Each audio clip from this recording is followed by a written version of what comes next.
자, 오늘 본문 누가복음 제16장 14절에서 18절 5절인데 성경을 다 펴십시오. 오늘 본문은 보시면 아시겠지만 말이 안 되는 말이에요. 그래서 성경을 펴셔서 직접 꼭 보시기 바래요. 자, 펴셨죠? 제가 읽겠습니다. 바리새인들은 돈을 좋아하는 자들이라. 돈을 좋아하는 자들이라. 이게 이제 해석의 열쇠가 됩니다. 돈을 좋아하는 자들이라. 이 모든 것을 듣고 비웃거늘 예수께서 이르시되 너희는 사람 앞에 스스로 옳다 하는 자들이나 너희 마음을 하나님께서 아시나니 사람 중에 높임을 받는 그것은 하나님 앞에 미움을 받는 것이다. 돈을 좋아하는 자인데 그게 뭐 스스로 옳다 하고 왜 하나님 미워하시고. 16절 율법과 선지자는 요한의 때까지요 그 후부터는 하나님의 나라의 복음이 전파되어 사람마다 그리로 침입한. 갑자기 왜 하나님 나라가 나왔나? 17절 그러나 율법의 한 획이 떨어짐보다 천지가 없어짐이 쉽다. 갑자기 율법의 1.1획도 훼손되지 않는다. 이 얘기는 왜 나왔나?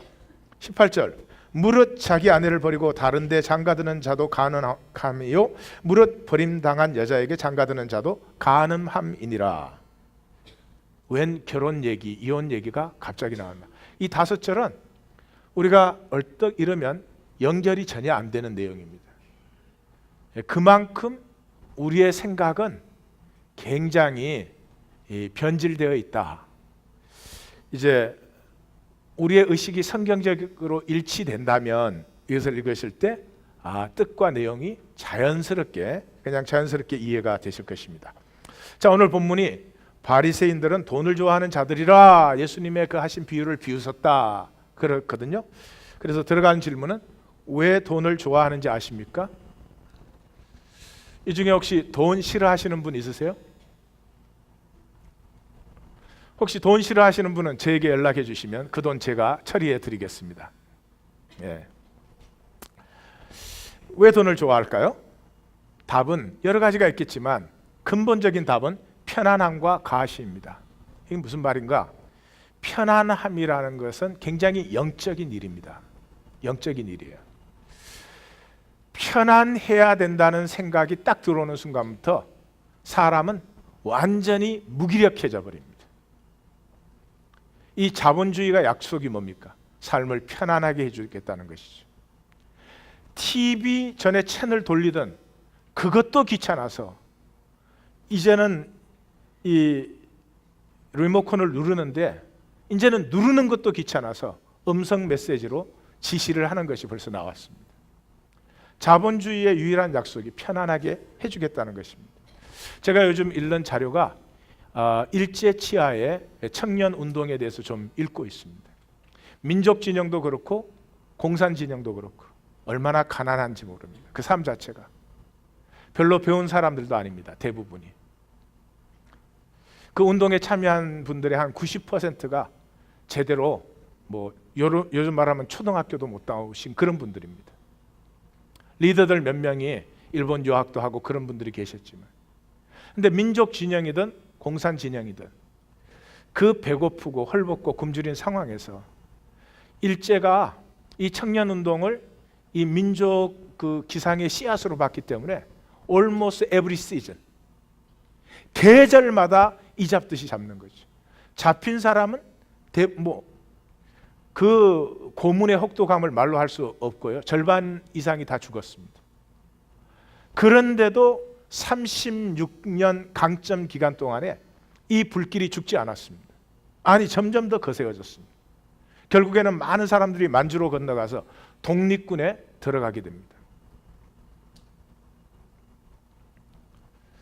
그런데 요즘에 그 나이의 젊은이들 어떻게 되는지 알 수가 없어요. 우리 성도님하고 얘기를 하다 보니까 그 지난 여름에 그 사랑방하고 몇 사람에서 3박 4일로 캠핑을 갔더라고요. 그 캠핑 가가지고 스테이크도 구워 먹고 랍스타도 삶아 먹고 그런 시간에 나를 부르지 않으면 1년 내내 핍박이 오는 거예요. 지금 이제 시작됩니다. 오늘 아이들과 얼마나 재밌고 좋은 시간을 보냈는지 몰라요. 그런데 그 캠핑에서 나눈 얘기는 오로지 한 가지, 살기 힘들다.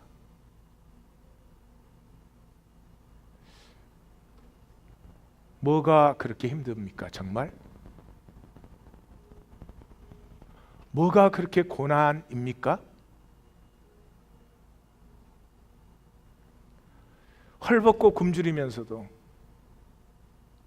나라와 민족을 찾아야 된다는 그가 한 가지 때문에 고문과 죽음을 불사도 했는데, 못 먹어서 굶는 것도 아니고 입을 것이 없어서 헐벗은 것도 아니고, 뭐가 그렇게 힘든 거지?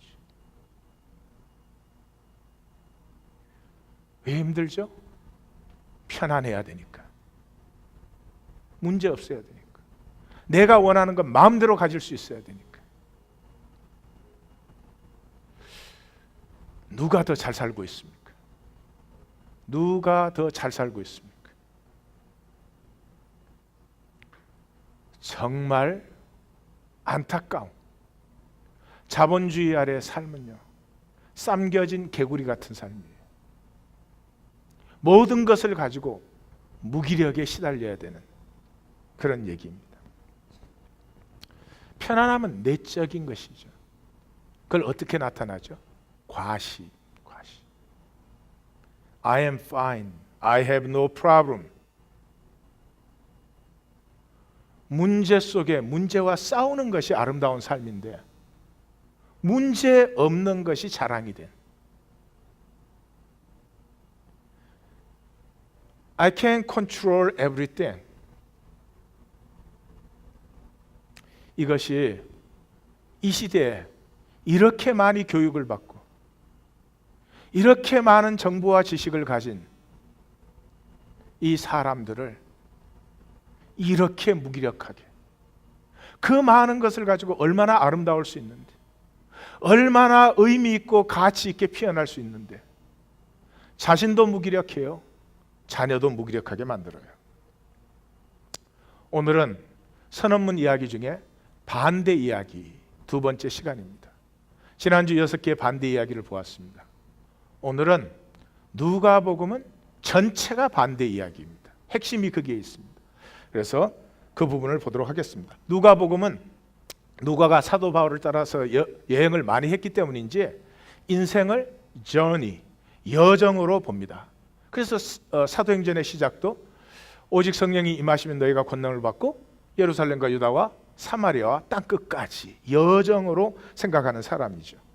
그래서 누가복음의 가장 핵심 부분이 예수님께서 예루살렘을 향해서 나가는 그 여정을 핵심 부분으로 둡니다. 이 여정 동안에 여러 가지 얘기들, 일들을 통해서 하나님 나라를 산다는 것은, 나를 따른다는 것은 무엇인가, 제자도를 가르치고 계시는 것이죠. 보시면 그 제자도의 핵심이 이 예루살렘의 여정이 9장에서 19장까지 이렇게 길게 나오는데, 그 핵심이 15장과 16장에 이제 나오게 됩니다. 9장에서 14장까지 제자도가 이제 예루살렘으로 이렇게 출발되면서 여러 가지 이야기와 사건들이 나타나요. 그 다음에 15장과 16장에서 제자도의 핵심이 나옵니다. 이것이 물질 관리입니다. 그 다음에 17장에서 19장까지가 또 제자도가 계속되면서 그 여정에 뭐 여러 가지 얘기들, 사건들, 이제 이런 것들이 있는 것이죠. 그래서 9장 51절을 보시면 예수께서 승천하실 기약이 차감해 예루살렘을 향하여 올라가기로 굳게 결심하셨다. 그래서 예루살렘을 향한 출발. 9장 28절에서 예수께서 이 말씀을 하시고 예루살렘을 향하여 앞서 예루살렘 앞에서 이제는 예루살렘으로 입성하는, 이렇게 긴 예루살렘을 향한 여정이 나옵니다. 그 핵심이 15장과 16장이에요. 이 15장과 16장은 가장 우리가 멋대로 해석한 아마 성경이라고 해도 과언이 아닐 것입니다. 15장에는 세 개의 얘기가 나와요. 다 잃었다가 찾은 얘기예요. 핵심은 뭐냐? 우리가 즐거워하고 기뻐하는 것이 마땅하다. 그리고 16장은 15장을 사실은 해석해 주는 것입니다. 가르쳐 주는 것이죠. 그렇게 해서 두 개의 굉장히 이상한 이야기가 나옵니다. 주인의 재물을 가지고 마음대로 인심 쓴 청지기를 지혜로운 청지기가 옳은 일을 했다, 이렇게 예수님 말씀하시는 이해가 안 가는 얘기가 나오고, 그다음에 부자와 나사로의 얘기, 이것도 역시 이해가 안 가는 얘기가 나옵니다. 근데 그것을 해석할 수 있는 부분이 오늘 14절에서 18절 이 하나님 나라의 부분을 우리가 읽었습니다. 자, 16장은 15장의 해석이고요. 그 해석의 중심은 전혀 다른 산수, 하나님 나라의 산수, KG Math, Kingdom of God Math가 그게 나옵니다. 그 다음에 16장에 두 개의 비유, 굉장히 이상하게 보이는, 왜? 우리의 의식이 이미 잘못되어 있기 때문에 굉장히 이상하게 보이는 그러한 비유가 두 개가 나온다. 자, 오늘의 주제가 돈의 문제입니다. 그래서 성경과 돈을 살펴보시면 돈에 대한 구절이 2359절이 나와요. 믿음과 기도보다 훨씬 많습니다. 천국과 지옥에 관한 구절보다 훨씬 많습니다. 예수님의 비유의 38개 중에가 16개가 돈의 비유입니다. 그건 무슨 말씀이죠? 우리가 육체를 가지고 하나님 나라를 살아가는 것은 돈의 사용과 직접적인 연결이 있다, 그런 것이죠. 특별히 누가복음은 이방인들에게 전해진 복음서이기 때문에 돈에 대한 기절이 수도 없이 많습니다. 보시면 이렇게 많은 기절들이 있습니다. 자, 복음서의 특징을 보시면 마태는 종교적인 관점에서 적기 때문에 율법의 완성으로 그렇게 봅니다. 벌써 산상수훈이 마태복음에 나오는데 시작이 뭐예요? 5장이 너희의 의가 바리새인과 서기관의 의보다 더 낫지 못하면 하나님 나라에 들어갈 수 없다. 이렇게 해서 5장 마지막이 하늘에 계신 너희 아버지의 온전하신 같이 너희도 온전하라. 율법이 완성될 뿐만 아니라 율법을 넘어서는 그런 관점이 마태복음이죠. 마가는 생명적 관점에서 썼습니다. 그래서 하나님 나라의 완성을 보여줍니다. 하나님 나라가 뭐죠? 내가 나로 피어나는 나라가 하나님 나라, 내 생명이 피어나는 나라. 누가는 세상적 관점에서 보여주기 때문에 참된 삶의 완성, 참된 삶이 어떤 삶이냐. 그래서 예수님이 돌아가셨을 때도 백부장이 저가 진실로 의인이었다, 이렇게 말하지. 요한복음은 영적 관점에서 적기 때문에 본질의 완성, 그렇게 이제 봅니다. 자, 이런 관점에서 누가는 세상 속에 살아야 되는 우리에게 생명이 피어나는 삶이 무엇인가 하는 것을 보여준다. 그래서 나는 누구냐, 육체로 사는 내 삶에 나는 누구냐 하는 것은 돈의 사용과 직결되는 것이다. 우리의 생명은 육체를 통해서만 나타낼 수 있습니다. 육체를 통해서만 성육되는 것입니다. 심지어 우리가 생각조차도 뇌를 사용해야만 생각이 될 수 있죠. 그래서 물질의 사용, 우리는 물질을 돈이라는 것으로 전부 환산시켜서 사용하죠. 물질의 사용이 내가 누구냐 하는 것이다. 내 가치가 어떤 가치냐, 뭐 등등등. 자, 그러면 이제 15장과 16장으로 들어가겠습니다. 15장 말씀드린 바와 같이 주제가 이제 하나님 나라의 산수, Kingdom of God Math, 전혀 다른 산수예요. 핵심은 간단합니다. 재물의 목적이 뭐냐? 우리가 더불어 기쁨과 즐거움을 누리는 것이 재물의 목적이다. 그죠? 재물 자체가 아니다. 세상에서 제일 불쌍한 사람이 스크루지죠. 스크루지는 기쁨은 잃어버리고 돈이 목적이 된 사람의 그 모습을 풍자한 거겠죠. 그래서 재물의 목적은 더불어 기쁨과 즐거움, 당연한 얘기 아니겠습니까? 즉 생명의 목적이 그것에 있다 하는 것이죠. 그래서 세계 잃어버린 얘기의 결론이 전부 그렇게 하죠. 자, 이웃을 불러 모으고 말하되 나와 함께 즐기자. 나의 이런 양을 찾아내었다. 또 나와 함께 즐기자. 이런 드라크마를 찾아내었다. 또 이 내 동생은 죽었다 살아났으며 내가 잃었다가 얻었기로 우리가 즐거워하고 기뻐하는 것이 마땅하니라. 옆에 분에게 우리가 즐거워하고 기뻐하는 것이 마땅합니다. 이렇게. 예. 그렇죠? 그게 이제 산수예요. 하나님 나라의 산수예요. 왜냐? 양 한 마리를 찾았는데 벗들과 이웃들을 다 불러 모아서 잔치를 치르면 잔치가 얼마나 그 손해 많이 보는 거죠. 양 한 마리 찾아가지고 잔치 벌리면 계산 안 되는 일이. 한 드라크마 찾았는데 잔치를 벌여요? 계산이 안 되는 일이죠. 왜 그런 계산이 이루어지느냐? 손익 계산이 아니고 기쁨, 생명 누림이 목적이기 때문에. 그래서 작은 아들은 뭐예요? 아버지와의 기쁨의 관계가 회복된 거잖아요. 황진한 유산, 엄청난 잔치 비용보다 아버지와 아들 사이에 회복된 기쁨이 더 크다. 그렇지 않겠습니까? 큰아들의 산수 목적은 뭐에 있었어요? 재물에 있었어요. 한번 보세요. 얼마나 놀라운 아버지예요. 우리는 그 아버지를 하나님으로 이렇게 하죠. 그렇죠? 예수님이 비유하실 때는 막 꼭 그렇지는 않았을 거예요. 이 본문의 목적은 하나님 나라의 산수를 가르쳐 주는 것이죠. 그 놀라운 아버지의 사랑을 전혀 못 누려요.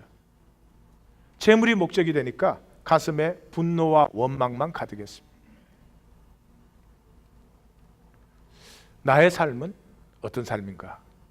좀 점검을 해보게 만드는 그런 대목이죠.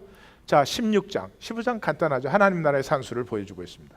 자, 16장의 주제는 재물의 사용과 그 결과가 영원한 결과다 하는 걸 우리에게 보여주고 있습니다. 지혜로운 청지기의 비유도 전혀 말이 안 되는 얘기예요. 부자와 나사로의 얘기도 전혀 말이 안 되는 얘기입니다. 그러나 오늘 본문이 중간에 있기 때문에 우리는 15장, 16장과 누가복음 전체를 그래서 이렇게 쓰셨구나 그렇게 알 수 있죠. 1절과 19절 지혜로운 청지기의 비유와 부자와 나사로의 비유가 두 개 다 똑같이 시작됩니다. There was a rich man. 한 부자가 있었다. 그렇게 시작이 돼요. 처음에 이 청지기 비유는 제자들에게 한 거거든요. 그래서 뭐 바리새인들이 듣고 자기네들 싫으면 그만인데 이 바리새인들이 거기에 또 끼어들었어요. 바리새인들은 돈을 좋아하는 자들이라 듣고 비웃었다. 그래서 예수님이 바리새인들까지 들을 수 있도록 부자와 나사로의 비유를 또 다시 한 것이죠. 그러면 오늘 본문부터 들어가 보겠습니다. 14절 18절이 15장과 16장 전체 의미를 여는 열쇠가 되는데 키가 어디에 있느냐? 18절에서부터 시작돼요. 아니 왜 갑자기 결혼 얘기가 나오냐? 갑자기 결혼 얘기가. 근데 그 신명기 성경을 많이 읽으신 분은 하나도 어색하지 않고 자연스러워요. 왜냐 그러면 신명기 율법 수요를 보시면 율법을 주시다가 갑자기 난데없이 결혼에 대한 교훈이 나오고 다시 율법 수요가 계속됩니다. 어색하죠? 아닙니다. 이 율법이 무엇을 위한 율법이냐를 딱 그냥 쐐기를 박아주는 것이죠. 그래서 하나님이 지금 결혼 얘기하고 있는 것은 결혼의 신성함. 한 남자와 한 여자가 약속 속에 만나서 그 약속을 지켜가는 과정에서 우리의 인격과 삶이 자라나는 것이죠. 내 아내가 내 마음에 들어서 내 인격이 자라는 게 아니고요. 내 남편이 내가 원하는 대로 잘 해주는 남편이어서 내 인격이 자라는 게 아니고요. 그런 남편과 아내는 없어요. 그런 의미에서 하나님 앞에 이 맺은 약속은 신성한 것입니다. 그런데 바리새인들은 그 어떻게 사용했죠? 그 당시는 남자가 여자를 버리는 시대니까 남자가 여자를 버리는데 자기들을 정당화하는 도구로 사용했습니다. 이상하십니까? 오늘 우리는 하나님의 말씀을 어떻게 사용하고 계십니까? 하나님의 말씀에 내 가슴이 깨어집니까? 하나님의 말씀이 내 삶과 믿음을 정당화해주고 있습니까? 하나님의 말씀이 우리의 심령과 삶을 깨고 있다면 이렇게 많은 성도가 예배 드릴 수 없다고 생각합니다. 아멘, 아멘 하고 신나는 예배를 드릴 수 있는 이유는 말씀이 말씀대로 선포되는 것이 아니라 말씀이 잘 요리되어서 우리에게 전혀 부담 주지 않고 주일날 예배 시간을 즐길 수 있는 말씀으로 혹시라도 전락되어 있는 것은 아닐까요? 율법과 선지자는 그 결혼이 그 자리에 들어가 있는 이유가 뭡니까?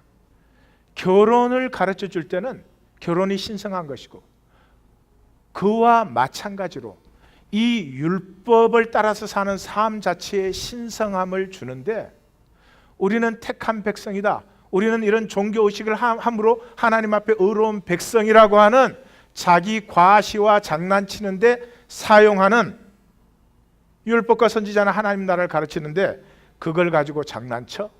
바로 그 말이죠. 바리새인들이 비웃는데 예수님이 분명하게 말씀해 주는 거죠. 근데 어떻게 장난을 칩니까?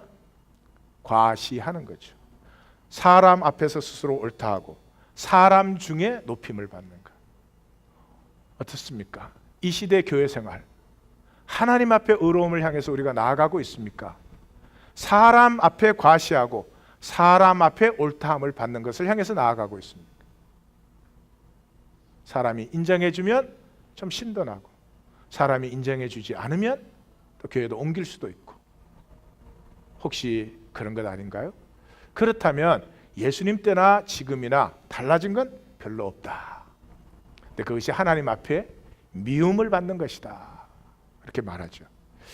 자, 과시를 원하는 자의 특징이 뭡니까? 돈을 좋아하죠. 돈은 현상을 만들어낼 수 있으니까. 그러나 예수님께서 무슨 얘기를 하죠?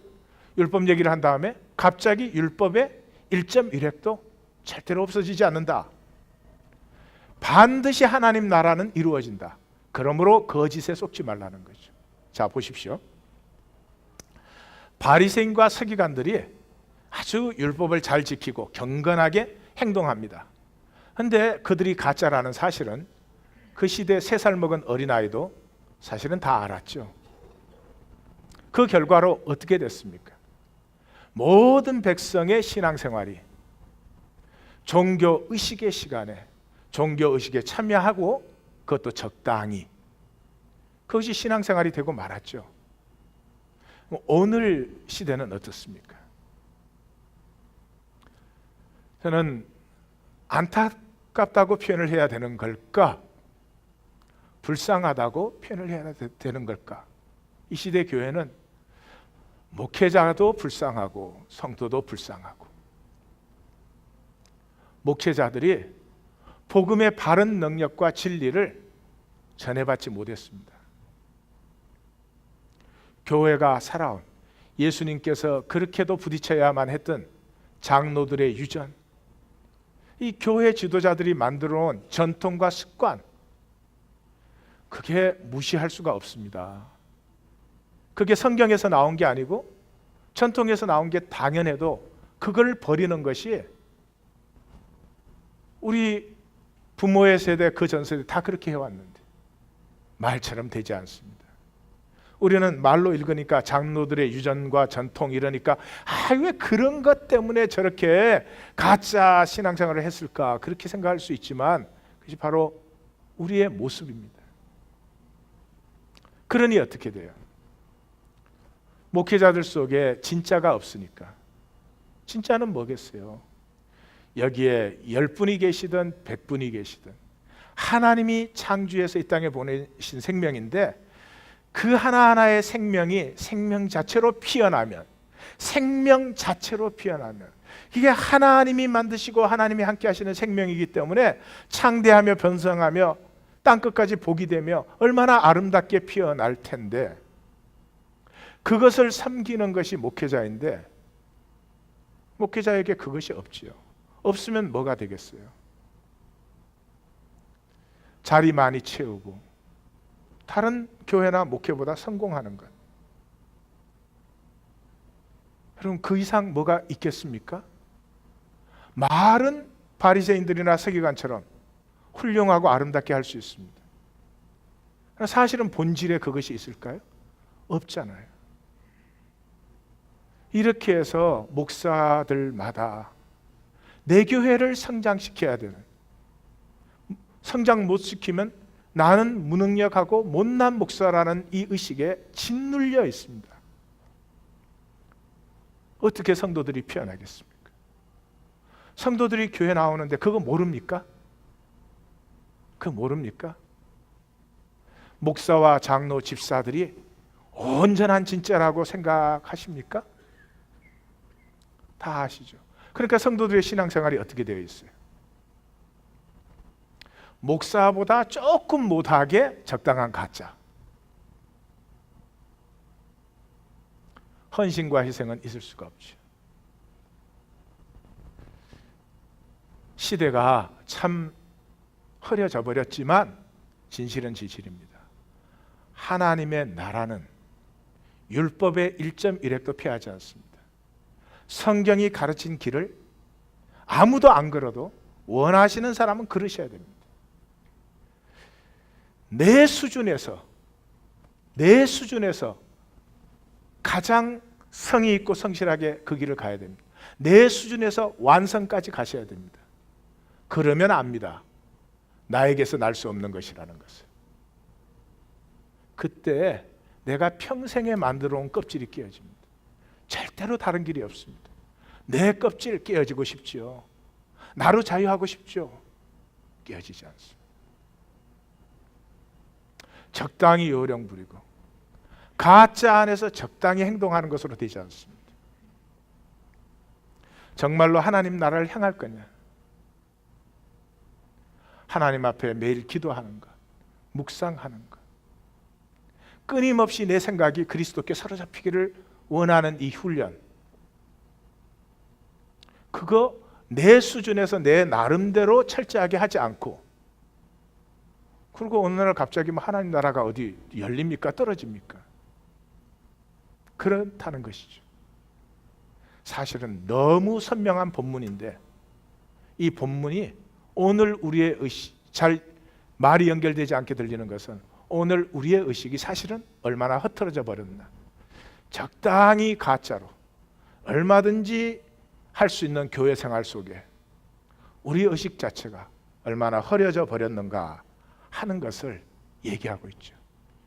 율법의 일획도 없어지지 않는다. 속지 말아라. 김수환 추기경께서 돌아가셨을 때 제 가슴에 제일 남았던 말은 그거예요. 머리로만 알던 하나님의 사랑이 가슴까지 내려오는데 50년이 걸렸습니다.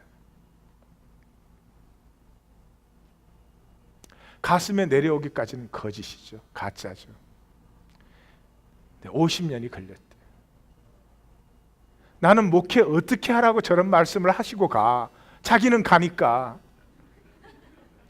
아니 너 내려오는데 5년 걸렸다 이래야지. 그러면 성도님들 우리는 그래도 10년 2배 자꾸 한번 해봅시다 이러지. 50년 걸렸다는데 이하권에는 몇 년 걸릴까요? 9시 예배는 500년 이런 사람이 있더라고.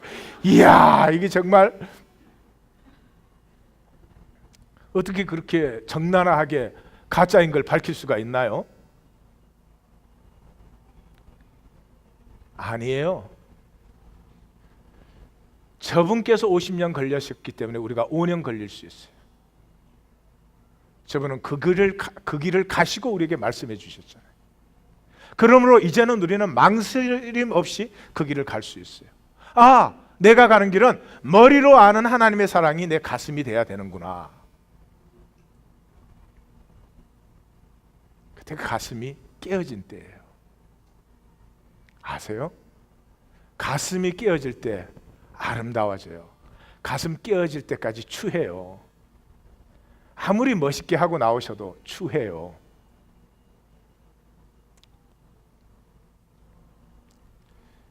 아름다운 남편은요, 가슴이 깨어진 남편이에요. 잘난 남편이 아니에요. 아름다운 아내는 가슴이 깨어진 아내예요.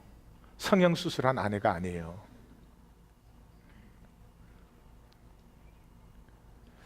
저는 우리 하나님 교회는 다 자연미인이라고 믿기 때문에 지금 담대하게 하는 겁니다.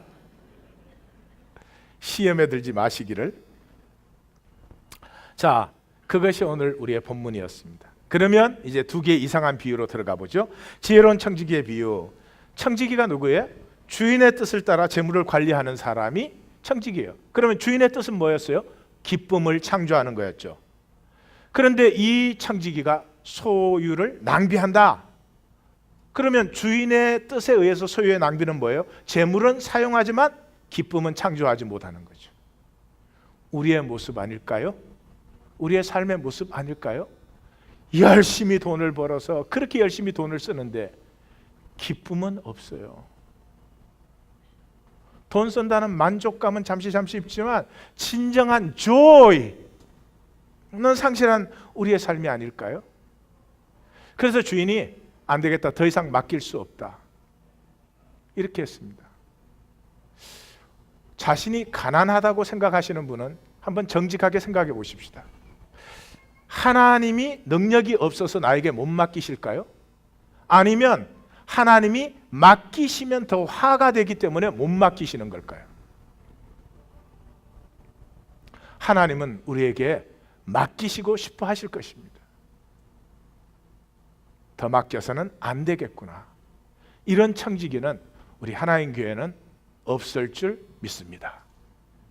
없을 줄 믿습니다. 예. 이때까지 있었다 하더라도 이제는 없으실 거예요. 우리는 하나님 나라로 들어갑니다. 그래서 그 소식을 들은 이 청지기가 얼럴트가 됐어요. 그게 복이에요. 하나님의 말씀을 듣고 안타깝다, 내 삶과 내 자신이, 이게 복이에요. 그렇게 해서 내가 이렇게 해야 되겠구나, 그러면 나를 영접하리라, 이렇게 말했어요. 신약에서 영접이라는 말은 그냥 하스피탈리티가 아닙니다. 종말적 의미를 가진 것이죠. 마치 누가복음 마지막에 그 예수님 옆에 달린 강도가 주의 나라가 임하실 때 나를 기억해 주십시오 그랬을 때 예수님이 영접하시는 것이죠. 그래서 단순한 그 영접이 아니고 종말적 의미를 가진 것입니다. 그 영접이 어떻게 왔죠? 빚진 사람들 다 불러다가 탕감을 시켜줬습니다. 우리 산수로 하면 이건 지금 주인의 것 같고 사기치는 거죠. 아니에요. 주인의 뜻에 합한 것이었습니다. 왜? 재물은 기쁨을 나누기 위해서. 어떤 기쁨을? 희년의 기쁨을 나누기 위해서죠. 왜 그래요? 인생은 다 빚진 자라고 생각을 합니다. 아내가 남편에게 잔소리를 합니다. 잔소리의 본질은 뭐예요? 당신 나에게 빚졌다는, 갚으라는 거죠. 나 당신에게 해줬는데 당신 그만큼 나에게 못 해줬다는 거예요. 빚 갚으라는 거예요. 예? 자식이 섭섭하게 생각됩니다. 빚 갚지 않았다는 감정이에요. 그것까지는 좋아요. 제가 30년 목회를 해보니까요, 제일 억울한 이 거짓과 속임이 이거예요. 우리는 전부가 자기가 자기 자신에게 빚졌다고 생각하고 있어요. 마치 완벽하게 살아야 되는 것처럼. 예? 어릴 때 공부 열심히 안 한 거, 그거 빚졌다고 생각을 해요. 그래서 자기 아들은 공부 열심히 하는 아들로 만들려고 그래요. 아버지가 공부 열심히 안 했어, 그럼 아들은 공부 열심히 해. 될까요? 힘들죠. 아버지는 거짓말했어, 근데 아들은 거짓말 안 했으면 좋겠어. 힘들지요. 자기 자신에게 빚졌다는 거예요. 언제 돈 벌면, 언제 성공하면, 자식 똑바로 만들면 그때는 내가 그거 다 갚고 의가 생긴다는 거지. 아니요, 하나님은 너는 지금 내 안에서 의롭다는 거예요. 육체를 가지면 완벽하게 못 산다, 얘. 완전하게 못 산다. 너 살아온 게 최선을 다한 거다. 학권아, 너 졸업시험 컨닝한 거 내가 알아. 그것도 최선을 다한 거야. 그래도 그렇게 졸업했으니까 다음 단계 갔지 않냐.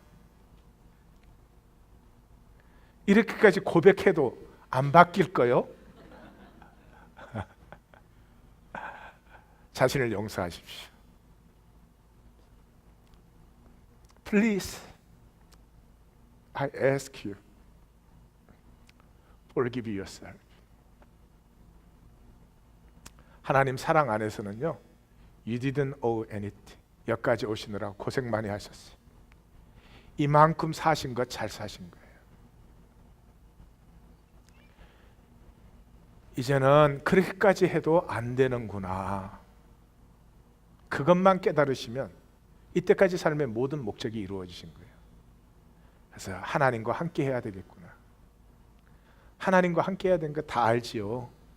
알지만 이 육체 속에 잉태되고 육체 속에 태어난 우리는 육체의 성향 때문에, 육체는 자기 마음대로 하고 육체는 자고 싶을 때 자야 돼요. 먹고 싶을 때 먹어야 돼요. 이게 안 되면 벌써 짜증 나는 거죠. 이 육체의 성향 때문에 하나님하고 함께하는 것이 가장 좋은 것이라는 것을 알면서도 내 마음대로 하고 싶어요. 그러나 계속 그렇게 살면 망하는 거예요. 이게 언젠가는 브레이크가 걸려야 되는 거지. 계속해서 하나님이 우리의 삶에 어려움도 주시고 온전하지 못했던 모습, 실패한 모습들 주신 것은 브레이크 걸리라고. 제 옆에 분에게 지금 브레이크가 걸렸습니다.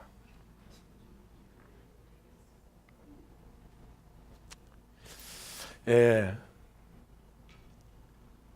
하나님은 빚 갚아라고 그러지 않습니다. 수고했다, 고생했다. 그래, 지금부터는 내 손을 잡아라. 지금부터는 내 손을 잡고 함께 해보자. 그러면 그 말씀 하시는 거죠. 그래서 이 청지기가 빚들을 탕감해 줬더니 주인의 기쁨이 충만했습니다. 그래서 이 옳지 않은 청지기가 이를 지혜롭게 하였으므로 칭찬하였다. 그래서 그 내용이 뭐예요? 불의의 재물로 친구를 사귀. 여러분, 이 세상의 육체는 불의예요. 이 세상의 재물은 불의예요. 이 세상의 정치는 불의예요. 이 세상의 이학권 성도 의로울까요? 불의할까요? 대답하지 마. 두려워. 불의해요. 내 자체가 얼마나 어려우나 불효하느냐가 문제가 아니에요. 그런 연약하고 부족하고 아직 미성숙하고 욕망이 있고 심지어 악하기조차 한 내 삶이 하나님의 의를 향해서, 영원한 의를 향해서 드려진다는 것이 신기한 일이지, 너 스스로 이래라 저래라 그런 문제가. 불의의 제물로 친구를 사라. 그러면 너희를 영주할 처소로 영접하리라. 이 불의한 제물이 우리의 영원한 가치를 만드는 아름다운 도구가 얼마든지 될 수 있다. 그래서 작은 것에 충성한 자가 큰 것에 충성하고, 불의한 재물을 잘 관리한 자가 유업을 관리하게 되고, 남의 것에 충성한 자가 자신의 유업을 세우게 된다. 예수님이 그렇게 말씀하는 거죠. 그래서 돈과 하나님은 둘 다 필요한다. 예수님이 돈은 필요 없다 그런 것이 아니고요. 돈과 하나님 둘 다 필요한 것이지만 섬기는 것은 하나님만을 섬겨라. 돈이 다스림의 도구가 돼야지 돈이 마스터가 돼서는 안 되지. 그래서 돈의 사용이 인격이에요. 인격. 돈의 사용. 여러분, 절대 자기 자신을, 우리 생각은 이렇게 쏘기잖아요. 쏘지 마십시오. 내가 돈을 어떻게 사용하느냐, 그것이 내가 내 삶의 가치를 어떻게 창조해 나가고 있느냐 하는 것이에요. 먹고 마시는 데 쓰지 말라는 게 아니죠. 먹고 마시는 데만, 그러면 좀 문제가 되겠죠. 흔히들 말하는 것처럼 돈 버는 것은 기술이고 돈을 쓰는 것은 예술이다. 예. 돈이 주인이 되면 인격은 끝납니다. 돈이 주인이 되면 가치 창조가 되지 않습니다. 그래서 너희는 하나님과 재물을 겸하여 섬길 수 없다. 여러분, 삶이 아름답고 싶으시면 돈을 아름답게 쓰십시오. 그러면 됩니다. 아름답게. 똑같은 자리 똑같은 돈을 써도 아름답게 쓰세요. 예. 이해하신 걸로 믿어요. 설명하면 또 길어질 것 같아. 자, 이제는 두 번째 비유. 이제 바리새인들이 시비를 거니까 부자와 나사로 비유를 했어요. 부자와 나사로는 캐릭터가 안 나타나요. 이게 누구였는지, 어떤 사람이었는지. 그 말은 뭐예요? 원리를 보여주고, 원리를. 어떤 원리를 보여주고 있어요? 반전의 원리를, reversal. 반전의 원리를 보여주고 있다. 부자는 자색 옷 입고 고운 배옷 입고 날마다 호화롭게 즐기더라. 그런데 거지는 헌데투성이고 상에서 떨어진 것도 못 먹어요. 인생이 그러면 결과도 그렇게 되느냐? 아니라는 거죠. 아니라는 거죠. 인생의 반전이 있다는 거죠. 어떤 경우에? 그것이 셀프 서빙일 때. 구원론을 얘기하는 것 아닙니다. 거지로 살면 구원받는다 그런 얘기가 아니에요. 인생의 반전이 일어난다는 거죠. 언제? 인생 끝에. 육체에 있는 동안이 내 삶에 대한 내가 주권을 가지고 있는 시간입니다. 내 마음대로 생각하실 수 있습니다. 내 마음대로 말하실 수 있습니다. 내 마음대로 행동하실 수 있습니다. 그 모든 것이 내가 누구냐를 만들어가고 있는 것입니다. 나의 하루하루는 나를 창조하는 하루입니다. 저는 우리 성도님들이 하루를 살고 났을 때 그 하루가 보람되고 자랑스러운 하루하루의 삶이 되시기를 주의 이름으로 축원합니다. 그리고 그 하루의 생활은 나의 선포의 시간이에요. 누가 나한테 잘해줬다, 헤헤. 누가 나에게 못해줬다, 짜증. 그런 것이 아니고요. 그런 일이 내게 일어났을 때 나는 이 일에 누구로 반응하는가, 누구로 나를 선포하는가, 하루하루가 나를 창조하는 시간이에요. 그리고 이 육신을 벗을 때 나 창조는 끝나는 것입니다. 육신을 벗은 후에 이제 모든 것이 확인해진 후에 이제 나를 창조하겠습니다. 그거는 가치가 없는 일이죠.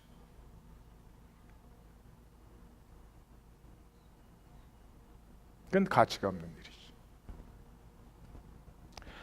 내 육체가 원하는 것과 내 생명의 소욕이 대치되고 있을 때, 육체의 소욕을 넘어서 가치를 창조할 때 가치가 되지, 저절로 그렇게 살 수밖에 없게 될 때 그렇게 사는 것, 그건 아무 가치가 없는 거죠. 그래서 본질 세계는 반전이 없죠. 자, 그랬더니 이 부자가 뭐라 그랬어요? 나사로를 내 5 형제들의 집에 보내소서. 그랬더니 예수님이 말씀, 율법과 선지자가 있다. 그랬더니 또 부자가 그랬어요. 만일 죽은 자 가운데서 가는 자가 있으면 듣지 않겠습니까? 그랬더니 선지자의 말을 듣지 않은 사람, 죽은 자가 가도 안 닫는다. 그렇습니다. 그렇습니다. 하나님의 말씀이 안 들리면, 하나님이 직접 나타나셔서 말씀하셔도 그때뿐이지 안 들립니다. 무슨 말인지 아십니까? 나의 쉐마의 각도가 딱 정해져 있기 때문에 그 각도에서 오지 않는 것은 다 부정해 버립니다. 들었어도 못 들은 것처럼 지나쳐 버립니다.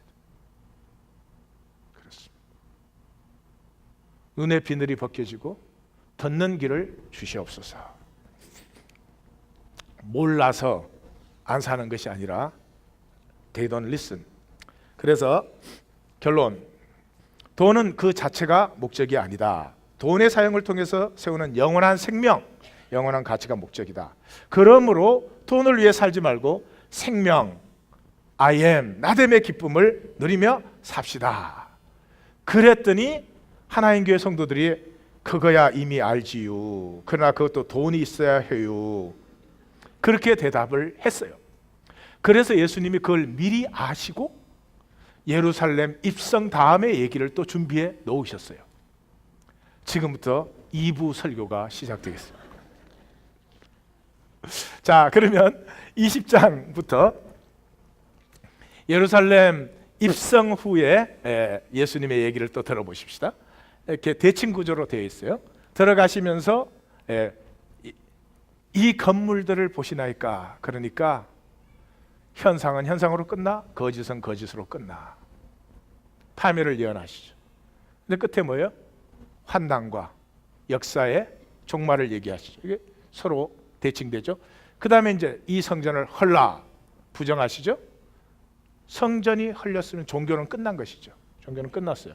그러면 서기관 가짜,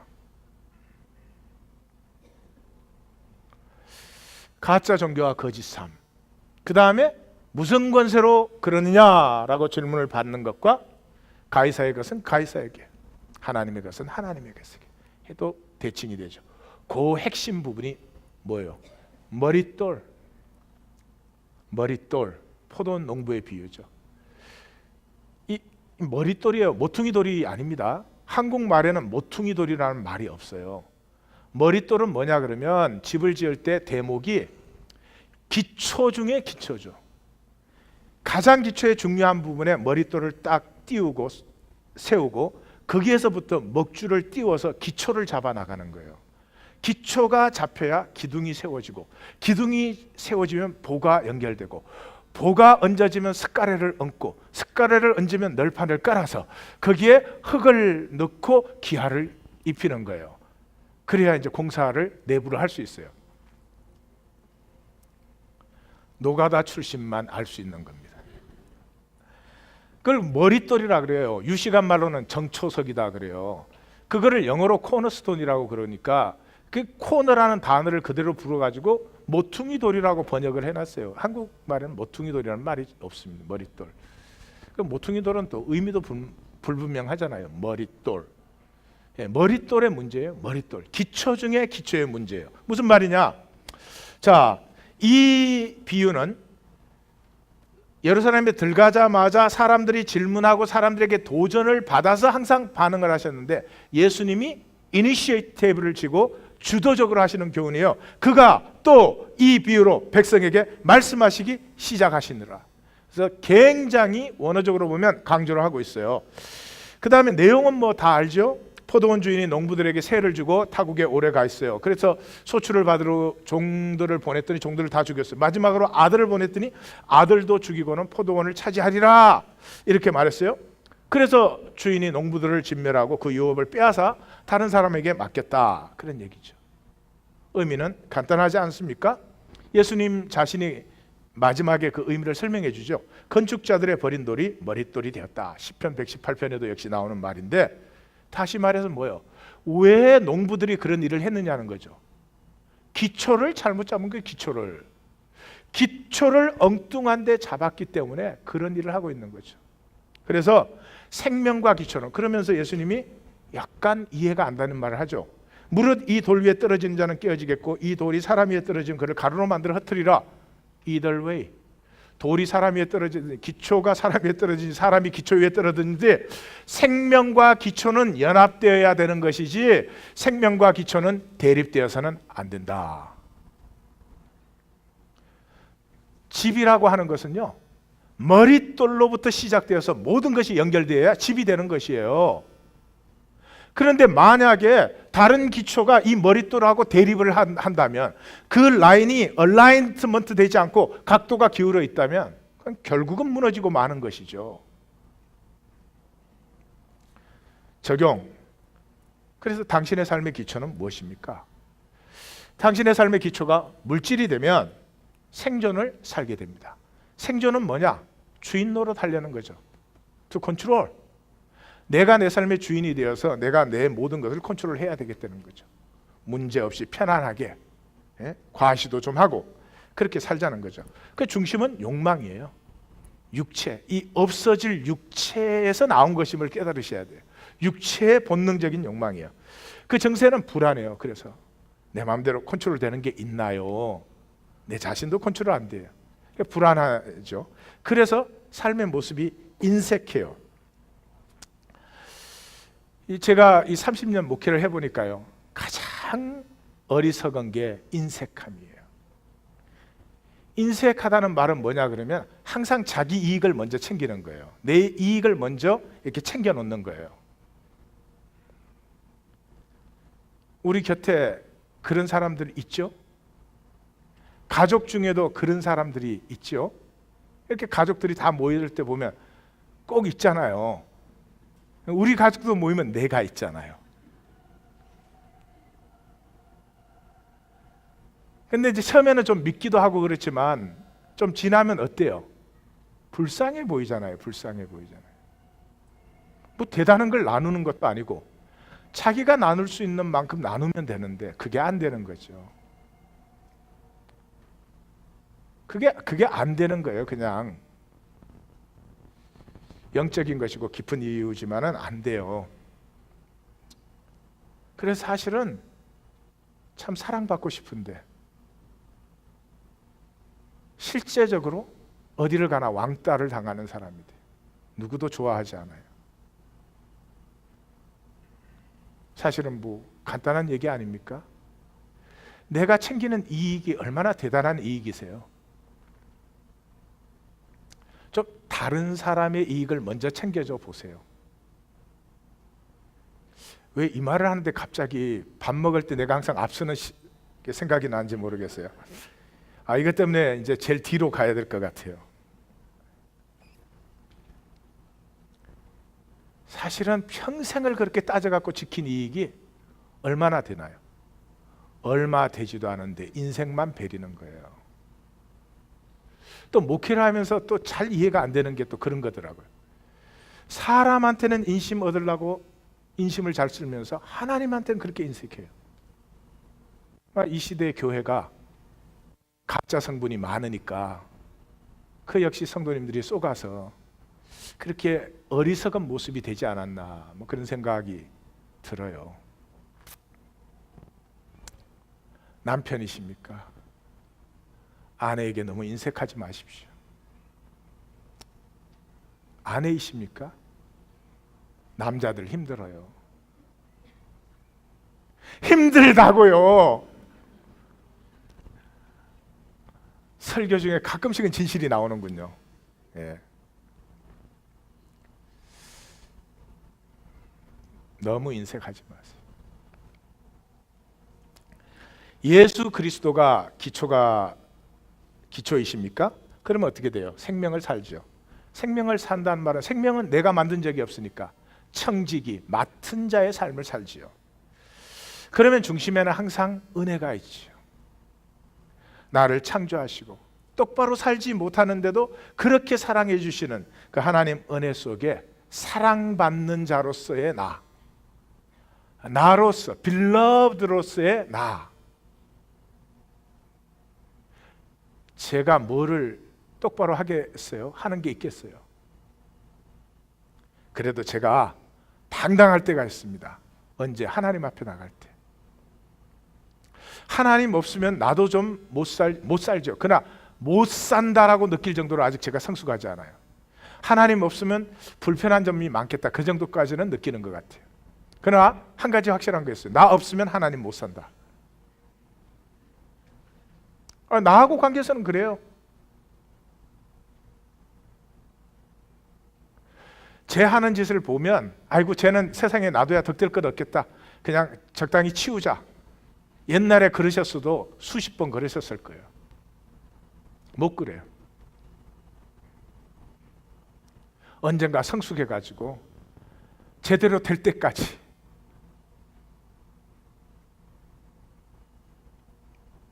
사랑받는 자로서의 그것이 회복되지 않으면 진리도 자유도 구원도 능력이 되지가 않습니다. 날 세우지를 못해. 정세는 기쁨이죠. 기쁜 사람은 나누어요. 초등학교 때 보면 참 인색한 친구들이 있는데 그래도 소풍 가면 나누더라고. 내용은 행복이에요. 이 불행한 사람은요, 생존에서는 항상 불행하면 무기력해져요. 행복한 사람이 고난을 향해서 갈 수 있어요. 생명을 기쁨으로 누리려 해도 돈이 있어야 돼요. 이 사람은 삶의 기초를 돈에 세웠기 때문에 그렇게 생각의 각도가 중요하다 그랬죠. 삶의 기초를 예수 그리스도로 세운 인생은 사실은 제가 살아보니까요, 제일 쉬운 게 돈 나누는 거예요. 돈 못 나누는 사람은 아무것도 못 나눠요. 돈 나누는 게 제일 쉬워요. 그래도 이 자본주의 속에 있으면은 돈이라는 게 무섭게 느껴지니까 돈 일단은 좀 훈련으로 안 나누셔도 나눌 게 얼마나 많은지 몰라요. 감정과 가슴이 나누어지면 사람을 얻어요. 저는 나눈다는 말은 해프다는 말이 아닙니다. 나눌 때는 가치가 있어야 됩니다. 내가 피를 흘리는 것입니다. 그래서 피차간에 가치가 100배, 60배, 30배로 이렇게 멀티플라이 되는 거죠. 받아도 고맙지도 않은 그런 해품을 얘기하지 않습니다. 감정과 가슴이 나누어지면 사람을 얻어요. 마음과 뜻이 나누어지면 일을 얻어요. 역사의 일들이 맡겨지기 시작해요. 생명과 진실이 나누어지면 천하를 얻는 것입니다. 생명의 유업을 누리는 우리 하나님께 모든 성도님들이 다 되실 겁니다. 하나님이 그렇게 창조하시고 인도하시고 우리가 하나님을 바라보면은 왜 그 일이 이루어지지 않겠어요? 다 함께 선언하겠습니다. 시작. 어리석은 부자가 되지 맙시다. 지혜로운 청지기가 되십시다. 금세에도 성공하고 내세에 영원히 영광스러우십시다. 아멘. 이제 끝내야 되겠죠? 근데 보너스가 있어요. 자, 사랑하는 성도님, 잠깐 저를 좀 봐주세요. 제가 이렇게 복잡하게 설교하는 게 우리 생각이 이미 많이 흐려져 있고 흔들려져서 제가 이렇게 안 해도 아는 말을 다 하는 건데요. 문제는 그거죠. 그냥 하루를 습관대로 살아버렸잖아요. 우리 속에 정말 중심의 진실함이 없는 것도 아니고 자원하는 심령이 없는 것도 아니고요. 무슨 인생을 육체의 소욕 따라 편함 따라 살다가 그냥 적당히 끝내자, 그게 소원이다, 그런 분 없잖아요. 근데 문제는 그냥 어저께 산 것처럼 오늘 또 살아버리는 거잖아요. 그래서 지금 기도하실 때 하나님 깨어나고 싶습니다. 하루하루를 새롭게, 하루하루를 나의 창조로 살고 싶습니다. 붙들어 주세요 라고 기도하면 좋겠습니다. 다 같이 기도하십시다.